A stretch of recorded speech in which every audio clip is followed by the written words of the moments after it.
দেশে ক্যান্সারের প্রাদুর্ভাব এবং সচেতনতা বৃদ্ধির লক্ষ্যে প্রথমবার বিভিন্ন পর্যায়ের অনকোলজিস্টদের নিয়ে ক্যান্সার বিষয়ক বৈজ্ঞানিক সেমিনারের আয়োজন করেছে Beacon pharmaceuticals PLC. Rangpur medical college হাসপাতালের উদ্যোগে শহরের একটি অভিজাত রেস্টুরেন্টে রংপুর মেডিকেল কলেজ হাসপাতালের অনকোলজি বিভাগের প্রধান ডাক্তার জাহান আফরোজা লাকি সেমিনারের উদ্বোধন করেন। এ সময় দেশের সরকারি বেসরকারি হাসপাতালের ক্যান্সার বিশেষজ্ঞরা উপস্থিত ছিলেন। সেমিনারে উত্তরবঙ্গের ক্যান্সার চিকিৎসার বর্তমান চিত্র, আধুনিক চিকিৎসা প্রযুক্তি এবং রোগ প্রতিরোধে করণীয় নিয়ে আলোচনা করা হয়।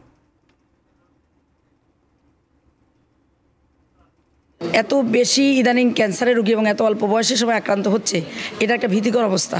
আমরা সর্বোচ্চ লেভেলে ওয়ার্ল্ডে যে ক্যান্সারের ট্রিটমেন্ট এসছে সেটাকে আমাদের ডাক্তারদের মধ্যে এই শিক্ষা দেওয়ার জন্য এবং এটাকে আরও বৃহৎ আকারের এই চিকিৎসা পদ্ধতিগুলোকে নবায়ন করা এবং অত্যাধুনিক করার জন্য যে পদ্ধতি সেটা শিক্ষা দেওয়ার জন্যই এই উদ্যোগের আয়োজন। গভর্নমেন্ট 8টা বিভাগীয় শহরে ক্যান্সারের যে মেশিন সেটা বসানোর জন্য নতুন সেন্টার ওনারা হাতে নিয়েছেন কাজ এবং সেটা দ্রুতগতিতে এগিয়ে চলছে। আশা করি এখানে মেশিন বসবে, তখন আমাদের রেডিয়েশনের যে প্রবলেম যেটা আছে ক্যান্সার রোগীদের চিকিৎসার ক্ষেত্রে সেটা সলভ হবে।